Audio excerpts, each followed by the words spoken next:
20 साल पहले जनूबी अमेरिका को चीनी बरामदात सिर्फ $2 अरब थीं, आज $550 अरब हैं। इसलिए अमेरिका पानामा कैनाल पर कब्जा करने की तैयारी कर रहा है, ग्रीनलैंड पर कब्जा करने की भी तैयारी कर रहा है और जनूबी अमेरिका के छोटे और कमज़ोर ममालिक के बाजू मरोड़ रहा है, जैसा कि वेनेज़ुएला। लेकिन सवाल यह है कि अमेरिका 20 साल सोता रहा और अब जागा है। उसकी वजह यह है कि हर ताकतवर की ताकत उसे गैर ज़रूरी तौर पर पुरएतमाद बना देती है। अमेरिका के साथ भी ये हुआ।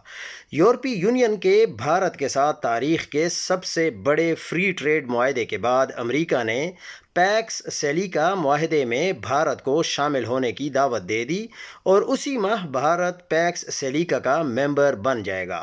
इस क्लब में जापान, जनूबी कोरिया, सिंगापुर, यूएई, नीदरलैंड, बरतानिया, ऑस्ट्रेलिया, इसराइल पहले से शामिल हैं।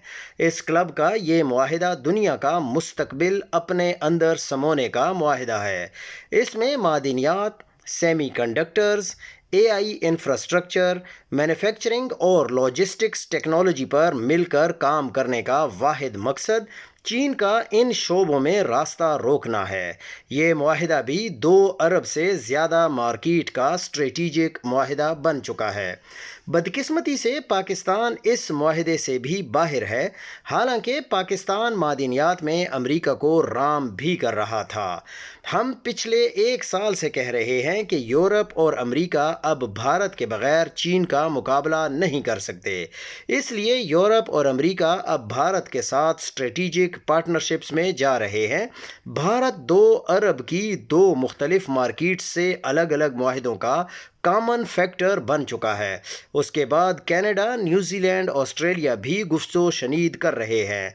भारत क्रिकेट के सुनील गावस्कर की तरह खेल रहा है, जिसके आखिर में सेंचुरी भी बनती है और मैच भी जीता जाता है, जबकि पाकिस्तान शाहिद आफरीदी की तरह खेल रहा है, जिसमें ज़्यादातर 0 पर आउट होता है और मैच भी हार जाता है, लेकिन कभी कभार 1-2 छक्के मारकर मैच जीत भी जाता है।